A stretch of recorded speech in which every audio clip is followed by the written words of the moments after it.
So ఎట్లా ఉంది ప్రజాపాలన? ప్రజాపాలన ఏమున్నది, ప్రజల్లోనే లేదు, రాష్ట్రంలోనే లేదు, ఎక్కడ లేదు ప్రజాపాలన. ప్రజలు ఏమున్నది అంటే ఏం నెరవేర్చిండు? మేము చదువుకొని మంచిగా జాబ్ చేసుకునేటోళ్ళ 2 లక్షల జాబ్ ఇస్తా అన్నాడు. 2 లక్షల జాబ్ లేదు, ఏం లేదు. 30,000 ఉద్యోగాలు ఇచ్చిండంట కదా? ఇచ్చిండే ఎవరు ఇచ్చిండు? రేవంత్ రెడ్డి అంటుండే కదా 30,000 ఉద్యోగాలు రాగానే ఇచ్చిండు. వాడు ఇచ్చిండా? ఏమైనా నోటిఫికేషన్ ఇచ్చిండా? ఏ సెంట్రల్ ఎగ్జామ్ పెట్టిండు అడుగు. వాడు ఇయ్యకనే కదా వ్యవసాయం చేసేది మేము.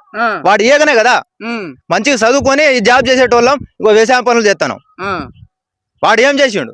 ఏమైనా ఇచ్చిండా? జాబ్లు ఇచ్చిండా? ఏ నోటిఫికేషన్ ఇచ్చిండు? ఎక్కడ డేట్ ఇచ్చిండు? ఎక్కడ సెంటర్ పెట్టిండు?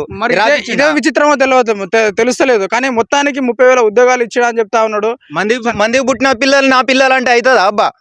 అవుతుందా? అంటే ఎవరు ఇచ్చిన మరి 30,000 ఉద్యోగాలు? బీఆర్ఎస్ ప్రభుత్వం ఉన్నప్పుడు ఇచ్చిందే. వాళ్ళు ఇచ్చిన జాబ్ ఈయన ఏమో పట్టాలు ఇచ్చి నేను ఇచ్చిన అనే తుత్తు